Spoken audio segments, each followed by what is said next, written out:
Welcome into Moving the Chains, brought to you by Founders Federal Credit Union. I'm Kevin Thomas alongside Jerel Hendricks. Got a great show today, a very special. We got to talk about South Carolina high school football, and that's Ian Guerin from Prep Redzone. Ian, how you doing today? I'm doing great, guys. How are you? Doing well. Appreciate your time as always. If this is your first time tuning in, be sure to follow us on Facebook, Twitter/X, Instagram, YouTube, and more at Movin Chains. Our website, movingchains.com, and our podcast on Apple, Spotify, Google, and more. Ian is the director of Prep Redzone South Carolina. Has been covering football in the state for, I think, 16 years now, Ian, 17, something like that you've been? Sure. Let's go with that. a long time. But, obviously, Ian, you do a lot of great work with Prep Redzone. We've had you on the show several times before. But today we really want to focus on some of these Carolina coaching combines you guys have coming up, the combine series there. How about give the folks a little bit of kind of an intro into those, how they got started and whatnot, and we'll kind of talk through those some more throughout this interview. Yeah, these things are the brainchild of Neil Smith, and that's not a name that a lot of people around the state know, but they should. And the only reason people don't know it is because Neil has not been a head coach yet. And I stress the yet part because his time is coming. He's interviewed at a few places that, again, his name rarely comes up. A lot of fan bases are probably not going to get real excited because he's not a head coach with, a handful of state championship rings. But the things that he does organizationally are what has made these combines the envy of the rest of the country. This is something that, he really started thinking about in 2020 and 2021. Me and him were charged with kind of getting the Touchstone Energy Cooperatives Bowl back on track after the COVID layoff. So 2021, under the direction of Scott Early at the time, the game's former director, he put Neil and to an extent me in charge of kind of relaunching that thing. I got to work very closely with him. Well, in the midst of all that and all those conversations and how do we safely restart this game? How do we really honor the state's best players while Shrine Bowl is taking a second year off? Neil came up with this idea of why can't we do something as a state to really help promote the athletes in a way that colleges will notice? People like me with Prep Redzone, yeah, I'd like to think that I lay my head on the pillow at night, feeling good about what I do, counteracting the transfer portal market and the NCAA ranks. NIL has obviously opened those doors a lot more too. But, simultaneously, we were trying to find ways where we could make sure that really good high school football players weren't just getting ignored. And what Neil came up with was this idea for a statewide combine where coaches nominate their players. We hire coaches from all around the state to run the single events at those, to run the 7-on-7 portion of the combines. But we're getting verified metrics. We're getting verified GPS times. As we've talked about a couple of times on the show before, colleges, they like 40 times and things like that, but GPS and miles per hour is where it's really at. And as that's continued to filter down from the NFL ranks down to the college ranks and now down to the high school ranks, we're seeing how vital it is for kids getting noticed. A lot of kids on their Twitter feed will say, I run a 4.440. Well, when you slap a GPS vest and a laser time on them, all of a sudden that's starting to look like a 4.6. Still very impressive. I mean, I tear both hamstrings and break a hip trying to run that fast. But at the same time, there's a different level of speed that colleges are looking for. They're looking for burst. They're looking for twitchiness. Obviously, most of your listeners by now know that, for a brief time, I was Catapult scouting director as well. Catapult had a big hand in launching the combines and adding a lot of credibility. And now we've switched those over to a different GPS company named Player Data. The data that we get from these combines and that we're about to get from the combines this year, again, that is vital information that kids cannot replicate unless their teams happen to already possess GPS vests of their own. Most schools in the state do not. When I left Catapult, there were somewhere in the neighborhood of 25 schools around South Carolina out of the 243 that play football here that have that. That's a very small percentage. So why not open it up to everybody? And almost overnight, this thing became a monster. We started fielding phone calls from Tennessee, from Georgia, from Florida. Hey, how do we start one of these things?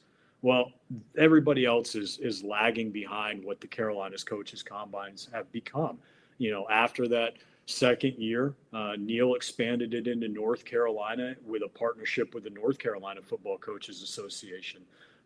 It hasn't quite taken off there like it has in South Carolina, but I think a lot of that is just geographically based. After helping to run 4 of these in North Carolina last year, I can tell you it's a bear because of how wide the state is. It's very hard to group people up together, but it's still having an impact there as well. My role is essentially to serve as whatever the heck Neil needs, whether it's contacting coaches, whether it's inspiring them to get their kids nominated on time, whether it's making sure, like the thing we were talking about off air. I mean, we have schools that nominated kids for these combines, coaches that were often being very proactive and nominating their kids in January when the nomination window opened, that have now seen those kids transfer to another school. So a lot of those logistical things front end are where I can really help Neil. And then obviously with my experience doing the heights and weights and wingspans for a couple of years at these combines, I know how to do that. So that's gonna be how I best serve him for the opening part of each of these combines. Yeah, so you talked about being geographically located. Got one in the upstate, got one in the low country. Low country's up first. March 29th, going to be down at Woodland, and then going to have another one April 26th up in Spartanburg. Explain how you selected those locations, but also want to get into the nomination process and how you guys make selection of players for these combines.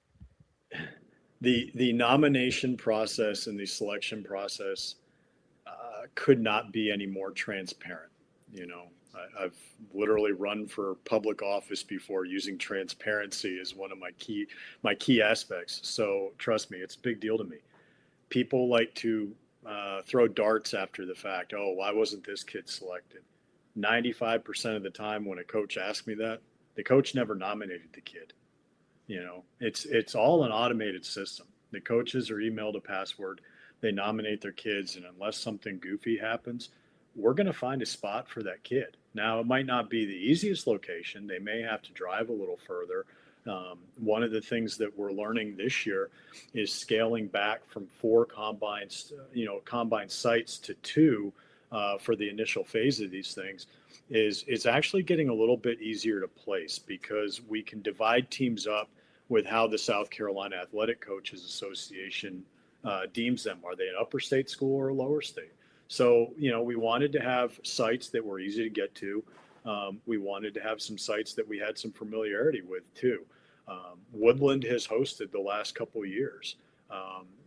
It's right off the highway outside Charleston. It's pretty easy for Columbia area schools to get to as well.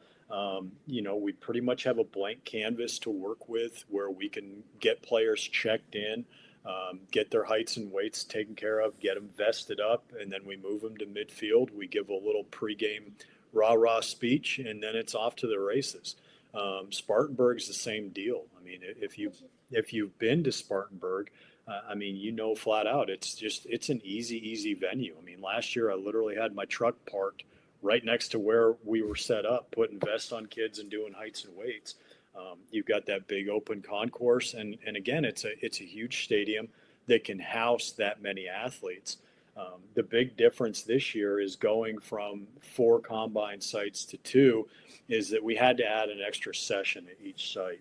So instead of doing a senior class and then an underclass division in the morning and afternoon at each site, now we're doing 2 seniors and then following up with the underclass late afternoon. Well, Ian, I guess, when these guys are, nominated by their coaches, how does that selection process go? I know you made it seem like you guys get almost everybody who is nominated into a combine at some point. Is that correct? Yeah, it's almost universal. I mean, there's rare exceptions, obviously the kids transferring changes. If school A coach nominates a kid and now the kid's at school B, well, he's not going to use one of his spots for a kid that doesn't play for him. We had an interesting situation last year where a kid had informed his coaches that he was transferring to a SCISA program. SCISA programs are allowed to nominate for the coaches combines just the same, as long as they're football coaches association members. But the kid was still at school A. He was not going through football activities in the off season, but he had already told everybody he was leaving, and he already filled out his application and, things like that. So we had a rare situation where a college came to me and said, "Hey, we want to get, more data on this kid." And we kind of shoehorned him in. So, I mean, I use that story as an example because nobody's playing favorites, when Neil's not going through player by player and looking. I mean, the whole point of this combine was that it was supposed to be an avenue for the South Carolina Football Coaches Association members to get their kids more love, get them more attention, to get them those verified metrics that they are not going to be able to get on their own. It doesn't do the combines any good than to turn around and just start arbitrarily cutting kids out of the mix. So again, I mean, I think over, this is year 5 of these combines. I think that this is, we're sitting at about a 98% attrition rate between kids that were nominated and kids that are invited. Now, the big difference is not the kids that are nominated versus invited. The big difference is the kids that were invited versus the kids that show up. And that's one of the things that I really wanted to kind of hammer home on. And I really hope that a lot of high school kids are, tune in and watch this and listen to what I'm about to say, is that your coaches have done everything for you. They've literally given you an opportunity to go show out in a way that most high school kids across the country have not. If you decide on that Sunday morning that you don't want to go to Woodland, or the Sunday morning in April, I'm too tired, I don't want to go to Spartanburg, just know that there are a whole bunch of other kids at your position that probably have similar height, speed, weight as you that are going to go and they're going to take advantage of it. We see that every year. We see it with kids that are rising seniors that maybe haven't gotten a lot of varsity playing time, or they haven't got an opportunity to shine. We see it with younger kids that maybe just nobody knows about. Every single year at these combines, at every single site, we can go back and we can look at a list of kids that went out there. They balled like a college scholarship was depending on it, even though that's probably not the case, but it can't hurt. And all of a sudden now people know who they are. One of the reasons why we partnered, we as Prep Redzone partnered with the combines was, obviously my relationship with Neil is important, but it was because we also recognize that there is data and information coming out of these things that you're never going to see. Look at your specialist. Okay. If you go cover a football game, you may get to see a place kicker, put foot to ball 3 times during a game. You go to a combine, you can see him do it 50. And you can see his flow. You can see his swing. You can see his approach to contact. All of these things that you can pick up on that a lot of people aren't paying attention to because of the high volume of reps, but also because of the volume of reps in the positional groups that we're seeing against some of the other, best players in the state. Alex Johnson at Catawba Ridge, he's a big defensive end. He's got Power 4 offers, and he's going to have more. Really good example. Last year, the day before the combine, Alex and his parents and the Catawba Ridge coach, Zach Lendiak, came to us and just said, "Hey, he can't come to the afternoon session with the underclassmen. Can he come work with the rising seniors?" Well, we had a spot available at York, said, "Come on with it." Alex goes out there and puts on a show, acts like he's the most seasoned defensive end in the group, even though he's a year younger minimum than everybody else that he's going up against. He abused some pretty big offensive tackles that have got Power 4 scholarships of their own. But Alex took advantage of an opportunity. He couldn't come to the afternoon sessions. I want to say it was a family wedding or something like that. But instead, he came out in the morning. And again, we're going to work with kids and coaches to try to give everybody those opportunities. But the kid has to show up. The kid has to do his part. Because if all the kid wants to do is go and tell his Twitter followers, "Oh, look, I'm awesome. I got selected for this combine." Well, congratulations. Now, are you going to do something with it or not? I know that sounds harsh, and I know there's family situations that come up. But I also know that there's a lot of kids who skip these things because they just don't want to go. We saw a bunch of bad horror stories last year with kids who skipped, and all of a sudden it felt like the wheels came off. A lot of those kids were some of those big name transfers that we heard about last July and August that ended up sitting out games and missing time in their senior year. So it's almost like the spring has turned into a South Carolina proving ground.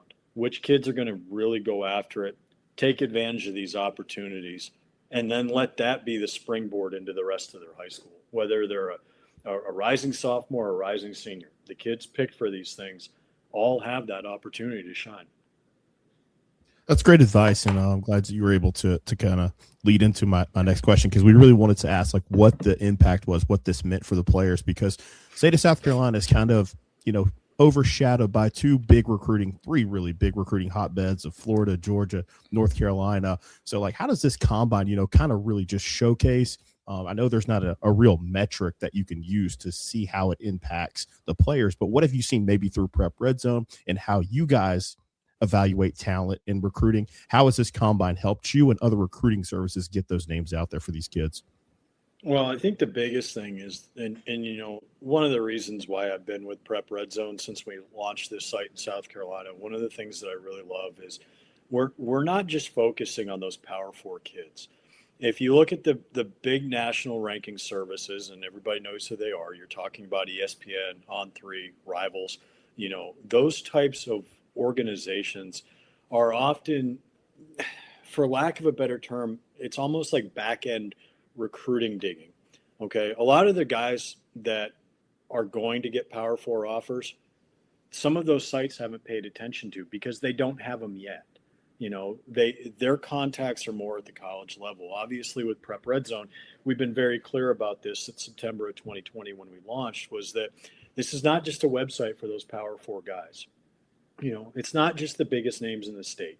Now, yes, if you look at the top of our rankings, you're going to see a lot of those. You're going to see a lot of the same names that you'll see at the top of 24/7s or On3s or Rivals.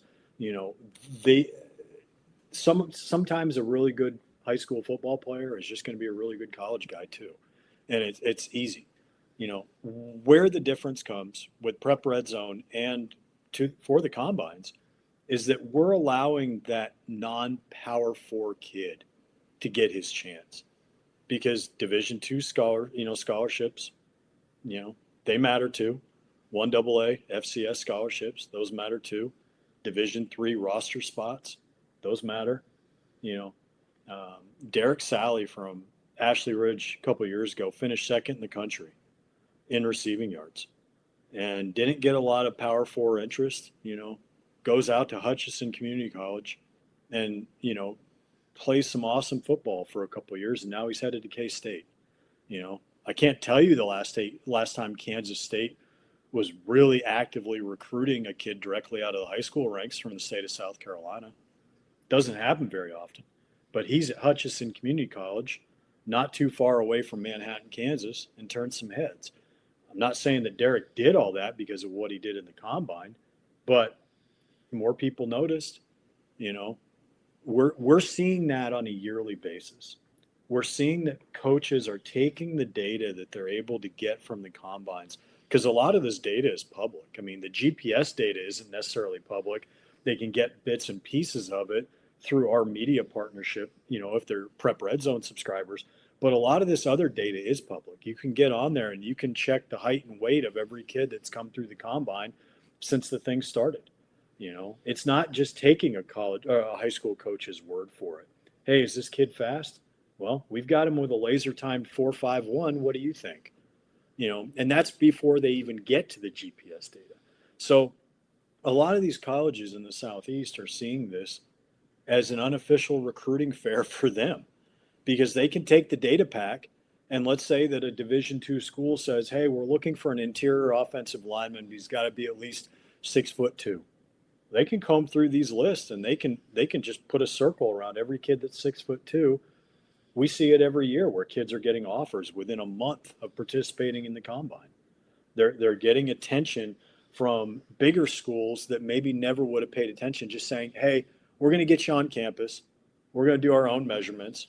We're going to have you run through a couple drills, and then we're going to decide then, but this is essentially spoon feeding.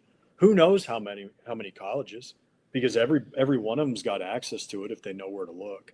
So it's nothing but a positive, and it's why Prep Redzone and the Carolinas Coaches Combines work so closely together. It's because the goals are similar. It's, hey, how many sets of eyes can we get on the most sets of kids? And it's been a really successful marriage, and one that Neil and I think is going to keep going for years to come. Ian, who are some of the, I guess, maybe the bigger names you guys expect to see and are invited to these events this year? Obviously, another loaded class and a loaded underclass as well here in the state. Yeah, I jotted down a few of the 2029s just because obviously when you get to the 27s and the 28s, you know, the biggest names in the state are all nominated. They've all been invited. Now, again, are they going to show up? You know, that's on them. But the names are there. The 29 class is really interesting to me because you're talking about kids that are still freshmen in high school. And these are, you know, some of the guys that came out for some bigger programs, maybe some smaller programs, but they made an impact right away. If you're talking about Woodland, you know, there's a bunch of them. You got Des Davis at North Augusta. He's a freshman defensive end. I think this kid might be the next big thing out of that class. You know, he had a really good freshman season, but I don't think we've seen anything yet. Kale Sam Fontalia, quarterback from Dillon, he was invited. Josiah Singleton, you know, best 2029 linebacker in the state. He's at Fort Dorchester and thought he was going to be participating in this thing at home.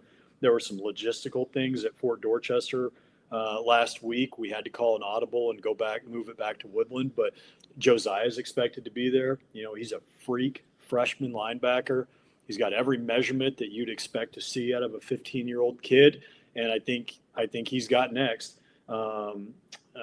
Beanie Brown is a name that not a lot of people have talked about. He's a linebacker from Porter Goud. We've had him ranked, you know, since we came out with those. I think the last week of September, first week of October, he kind of burst on the scene, was playing more of like a outside linebacker defensive end spot. He's going to drop back a little bit, but this is another kid who's just got, talent to spare. But he plays at Esquiza school, and there's a good chance a lot of people haven't talked about him too much. Spartanburg, you know, TJ Gibson, you know, one of the top-ranked players in the 2029 class, 28 class, I'm sorry. Dutch Fork, 29 class, yes, I'm sorry. Rayshawn Brown, you know, he's going to be the starting running back at South Point. His big brother was the starter last year. Rayshawn still got really good minutes. Gavin Piles from Fountain Inn, defensive end that I think is on the cusp of blowing up. Jordan Lewis, offensive lineman from Dorman, you know, another huge name. You know, he's our top-ranked offensive lineman in the class of 2029 right now. And that class is going to be good in the trenches now. I'm telling you, we've all got something in our water because our kids are getting huge quick, and these 14 and 15-year-olds look like they could really show up to Woodland and Spartanburg and do some damage. I'll let you answer this how you want to because you got a wide breadth of knowledge here on this. But as far as like a certain position group, whether it be a 29, 28, or whatever class, which position group, you kind of touched on it, something in the water with those trenches, which one are you most excited to watch at the combines this year? Yeah, with the older kids, with the rising seniors, you know, some of it is, a lot of these kids have already participated before, so we've seen them in the combine setting. What we're going to see this year is a lot of these quarterbacks are going to be bringing their wide receivers with them this year too.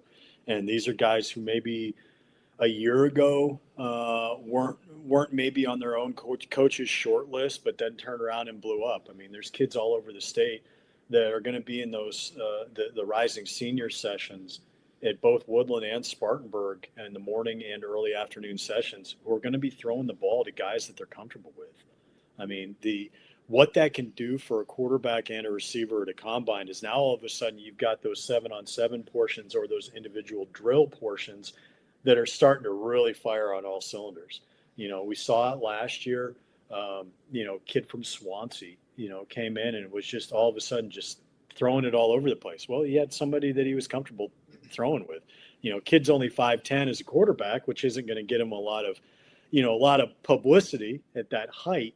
but when he's zipping it around because he's comfortable, So I think we're going to see even more of that this year, at both sites, just because, we kept all of the rising seniors together. So let's say that, Somerville High School is coming to Woodland. Well, all of their kids are going to be in session 1 or session 2. We're not splitting them up.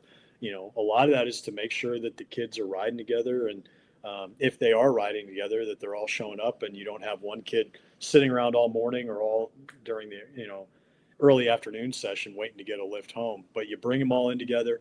The biggest thing is that almost all of these 2027s have been invited before, which is one of the main purposes, because when this started, the selling point was, how do we give Shrine Bowl and North-South coaches an opportunity to see all these kids in one spot?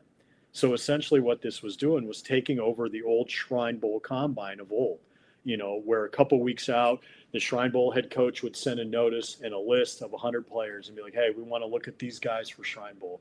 And they'd show up someplace in the Midlands or, Spartanburg area somewhere, and they'd run drills.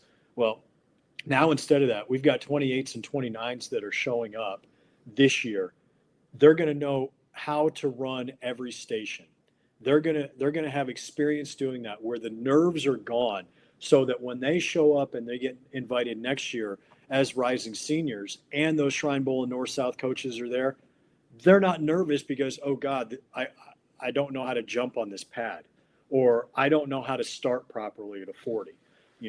We're seeing more and more schools starting to run combine events every week. Every Thursday or Friday will be 40 day, or it'll be bench max day, or bench rep day, or it'll be your broad jump or your L cones. Things like that are important, because you're trying to break the kid in so that he knows when he shows up to a combine, he's not nervous. He's not getting sick into a trash can because, oh God, look at all these stars that are standing around me. It's paid huge dividends. And every year the senior combine gets a little bit better, because we get more and more kids that have participated before. So I think all that is just process stuff. And maybe Neil was just so far ahead of the game when he set it up like that. But now 4 years into this thing, we're seeing the benefits every single spring. And then the kids are getting the benefits, because then they're impressing more. Maybe they're turning heads of a North-South coach who never would have known who they were before. But I'm telling you, when a kid shows up at 6'4", 310, and he's running a sub 540, people are going to notice that no matter what. It matters. So, those are some of those process things that we're seeing really take hold as we go into the next year of these things. I think most folks are probably familiar with like the NFL combine and how they do things. And you mentioned already doing measurements and some drills, but is there I guess within the combine that you guys have, is there any, one-on-one type stuff or competition stuff, or what all do, players, or what are they getting into, I guess, on the day of a combine pretty much? Yeah. So this is one of the best parts is when I tell people that Neil is the most organized person I've ever met, I'm not lying. And some of your listeners know I owned a wedding business for a decade. Okay. I'm used to dealing with the craziest day of a bride and groom's life. I'm telling you, Neil would have been great in that business too. Everything is regimented. So there's a 45-minute window for registration when they get there. Players are in a big line, and Neil's got, his team. His wife, Sally, is huge on this. She's one of our tech experts on site at every one of these, getting all the players registered. We pull them to midfield. We give them the pregame spiel, and then the combine starts. So combine events, you got measurables, 40 time, 40 prep. We actually give them a warm-up station so that we're not blowing out hammies while we're running 40s. Broad jump, pro shuttle, bench, and the vertical and medicine ball throw. These are all variations of things that we've either done in the past or we did identical last year. But, so we split them up into positional groups, and every positional group is at one of those stations. So that's really about the first hour and a half of the combine or so. After that, they go to individual drills, and then they go to competition drills. So the competition drills could either be, you've got 5 offensive linemen and 4 defensive linemen up against each other going one-on-one. Or the skill guys are doing more of like a 7-on-7 feel on an abbreviated field. But those things are the same, and that's where that comfort level for the kids really builds up too. Last year, I want to say that we finished every session of the combine 15 minutes early, which is insane with the amount of kids that we're talking about. We had 2,300 kids and change between the two states last year. And every one of those sites ended 15, 20 minutes early. I mean, you can't beg for better efficiency than that. So the kids are getting done a little early. Maybe they got some time to sit around and talk with their friends from other schools afterward, whatever it is. But it's, kind of opened up this door where you've got the kind of the ultimate business situation run in the most efficient way possible. The difference this year, of course, is that we're doing 3 sessions each day instead of 2, and we're doing 2 sites instead of 4. But what that's also done is it's kind of streamlined the nomination and the selection process, and then getting kids to these sites. They've known for months where they were potentially going to go, and they could make plans. So that worked out really well. Well, Ian, kind of putting a bow on this thing, where can we get more information, and not just us, listeners, coaches, parents, get more information on the combines, where they can retrieve this data? And obviously you got to plug, Prep Redzone, and where they can get some of the best coverage in the state of South Carolina, for recruiting and everything involved with high school football.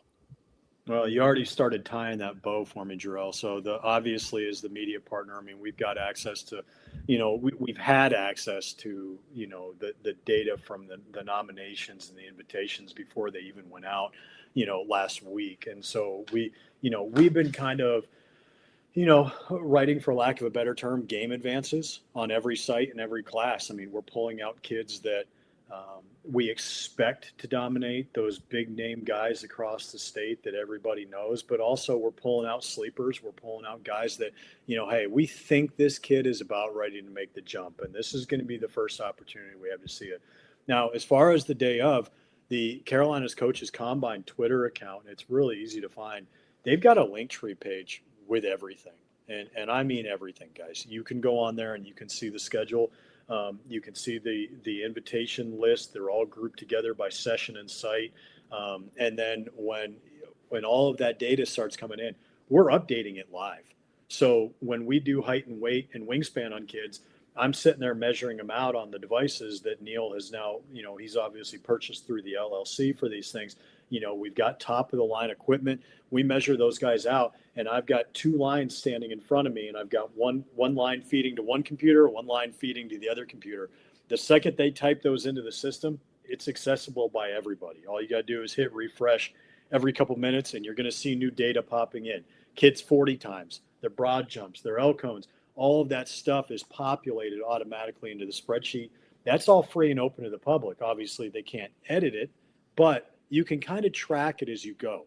I mean, we've seen that, countless times over the years where somebody, whether it's a coach or a parent, they're sitting there with a phone in their hand doing this because they're trying to figure out, okay, how many bench reps did my son get up on the 185?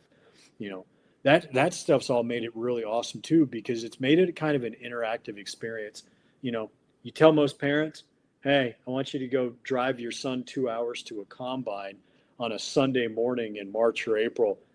They probably can find something better to do. But if they're going to go, we might as well just make it a little bit more exciting for them. Let them kind of feel like they're being a part of them, part of the action. They can track those by positional groups as they're entered. Every station on site has its own devices, and I say devices plural, to enter this data and get it in as quickly and efficiently as possible. It's made a huge difference, because we're not sitting around waiting. The second the combine's open, any of my Prep Redzone guys have access to that same list, and they can look on it. They can pull off the top, the top 10 40 times if they want to do a story on that, which we will. They can, pull out the top 5 broad jump time, heights, leap heights if they want, write a story about it. That's the same thing that parents have access to, that coaches have access to, and taking us back to the beginning, that college coaches have access to as well. So a lot of these guys can't go out during that window necessarily, but they can sit there and look at a computer program all day long, and they can see that information refreshing. So, that's one of the really cool things. And that all stems from Neil's organizational skills and the ability that he's got to put this data in a way that's not only usable for guys like me, but for parents who want to go through. They can find their son's name and they can go right across the board, and it's all updated within minutes of them running that event. And then the entire thing is usually universally updated and completed within an hour, if that long. So, that's what I would tell people. Find that Twitter account, find that Linktree account. It's slapped on the top of the Combine Twitter account. Keep access to it. You know where it is. I think right now, pinned at the top is just kind of the basic information, just with the 2 dates of the sites in South Carolina and North Carolina, just to keep people, just to kind of keep people in line, let them know when and where they're going.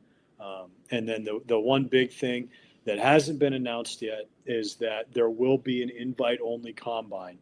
After all 4 sites are run in both states, it'll be an afternoon and morning session again. One will be North Carolina, one will be South Carolina, and we fully expect that Shrine Bowl and North-South coaches will use those events and those portions of what we do during the invite-only to really kind of fine-tune their searches for Shrine, North-South, and then the East-West game in North Carolina. Because, that was kind of the impetus for this whole thing too, was to kind of streamline that process for those high school all-star coaches, and the invite-only is a completely separate set of combine events.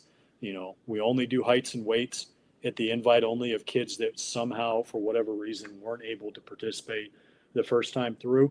But they get there, they get after it. It takes about an hour and 45 minutes for that invite only. And what a lot of the kids don't understand is that is when Shrine and North-South is making a lot of their decisions. Well, this has been great. Really enjoyed it, Ian. As always, be sure to follow Ian and Prep Redzone. Follow Carolina Coaches Combine as well on Twitter. They do a great job, updating this stuff like Ian just mentioned there. Follow us at Movin Chains on all social media and all social media platforms. Movin The Chains brought to you by Founders Federal Credit Union. Jerel, anything else for Ian before we let him go today? Hey, always great catching up with you, Ian. Thanks for joining us again. Love the insight. Love what you're doing. And huge shout out to Neil for what he's been able to put together here. I mean, getting an ability to showcase the talent here in South Carolina, not just for those P4 guys, because we have so many great players in every nook and cranny of this state that, maybe going to FCS or D2, D3, JUCO. You mentioned Derek Sally, man. That is such a great story because we were banging that drum all his senior year, had the data to go along with that production, and then look at him putting in that work along with everything else to get that P4 opportunity. So that's what can happen. And again, just thank you so much. Absolutely. Guys, I really appreciate you having me on. I mean, look, at the end of the day, the combines are something I believe in, and I think, like you said, we've got kids all over the state. We've got kids that are playing 1A ball that are college worthy.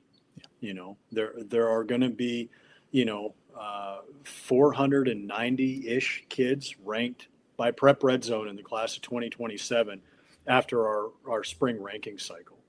And every one of those kids and more, because we're going to keep finding more. We'll see more at the combines. We'll see more at the 7-on-7s over the summer. We'll see more leading into fall camp. Every one of those kids and more, have an opportunity to go show everybody what they're made of against a lot of the other best players in the state, and to give them that opportunity. While most states in this country are very, very, very disorganized, the second that the football season ends until the next one begins, we've got an opportunity here, and I want to help maximize it for every kid that plays football in the Palmetto State. Well, Ian, we really appreciate you, man. As always, great talking to you. Best of luck at the combines, and we'll talk soon, all right? Absolutely. Have a great day, guys. Founders Federal Credit Union means banking made for you. The on the go, the pick up and go, and the I want to go. Because at Founders, we give you the financial tools that make every dollar work for you. For the little things to the big things. For your future and your peace of mind. We'll always stay grounded in our roots, but reaching beyond what you'd expect is where we'll always go. Find out what our members already know and enjoy a new way to bank. Relax, you're with Founders. Get ready for the ultimate South Carolina high school football experience with Movin The Chains. From previews to recaps, we've got you covered. Dive into our expert preview shows, predicting winners and sharing insights. Then join us post-game for the thrilling recaps, exclusive interviews, and highlights you won't find anywhere else. Plus, connect with fellow fans on our Friday night spaces on Twitter/X. No one covers South Carolina high school football like us. Join us at Movin Chains on all social media platforms and visit movinchains.com today.